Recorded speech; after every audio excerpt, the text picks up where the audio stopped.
Salut à tous. On a souvent l'impression de bien se connaître, de maîtriser notre propre esprit, mais est-ce que c'est si simple que ça?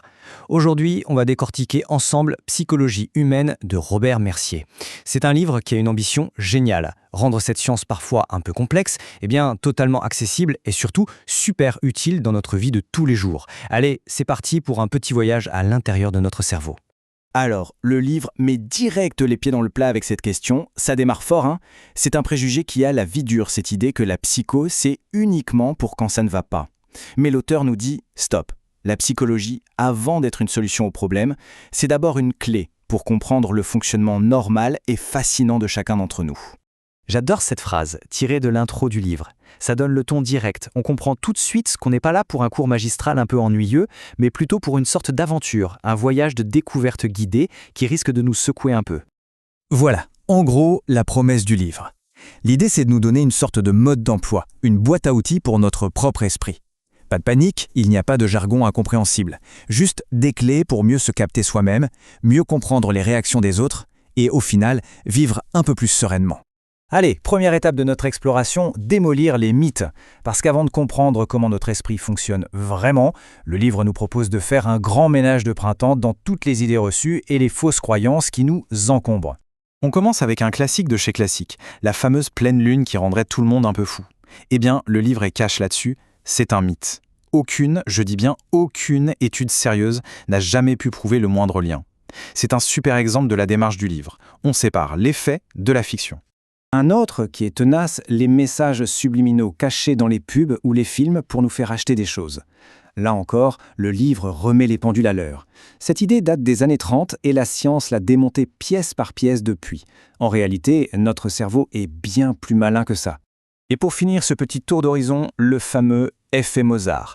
L'idée est jolie, c'est vrai, qui n'aimerait pas devenir plus intelligent juste en écoutant de la musique classique, mais non. Le livre est clair, il n'y a aucune preuve scientifique solide. Voilà, le ton est donné, on s'en tient aux faits. Bon, maintenant que le terrain est un peu plus propre, on peut commencer à construire. Et pour ça, le livre nous emmène à la rencontre des pionniers, ceux que j'appellerais les grands architectes de l'esprit, qui ont posé les bases de la psychologie moderne. Et là, impossible de faire l'impasse sur lui. Le premier nom qui vient en tête quand on dit psy, c'est bien sûr Sigmund Freud. Le livre le présente comme une figure incontournable, le point de départ de la psychanalyse. Alors pour Freud, notre esprit c'est un peu comme un iceberg. La toute petite partie visible, c'est le moi, notre conscience de tous les jours. Mais l'énorme masse immergée, c'est là que ça se joue. Il y a deux grandes forces qui se tirent la bourre. Le ça, qui représente nos pulsions brutes, nos désirs immédiats, et le surmoi, notre gendarme intérieur, la voix de la morale et des règles. Et en fait, notre vie psychique, c'est une négociation permanente. D'un côté, on a le ça, notre part animale, qui dit « je le veux et tout de suite ». De l'autre, on a le surmoi, super rigide, qui répond « non, tu ne dois pas, ce n'est pas bien ». Et au milieu de tout ça, il y a le pauvre moi qui rame pour essayer de trouver un compromis acceptable entre les deux. Ok, ça, c'était la vision de Freud, très axée sur les conflits internes. Mais il y a d'autres approches. Prenez Abraham Maslow, par exemple. Lui, il a regardé les choses sous un angle complètement différent. Pour lui, ce qui nous fait avancer, ce ne sont pas tant nos pulsions que nos besoins. Et tout ça, il l'a résumé dans sa fameuse pyramide. L'idée est assez simple et intuitive en fait. On ne peut pas se préoccuper de notre développement personnel, de devenir la meilleure version de nous-mêmes, si nos besoins de base, manger, dormir, se sentir en sécurité, ne sont pas comblés. C'est cette escalade des besoins qui est notre principal moteur. Bon, après la théorie, passons à la pratique. C'est ma partie préférée. Le livre nous raconte des expériences psychologiques célèbres. Et vous allez voir, les résultats sont souvent complètement contre-intuitifs et assez bluffants.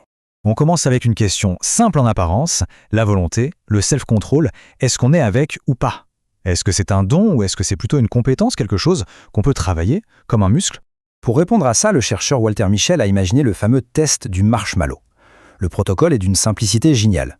On met un enfant dans une pièce avec un marshmallow et on lui dit « tu peux le manger tout de suite, mais si tu arrives à attendre 15 minutes sans y toucher, quand je reviens, je t'en donne un deuxième. » Et c'est là que ça devient fascinant. Les enfants qui ont réussi à patienter n'ont pas juste résisté passivement, pas du tout.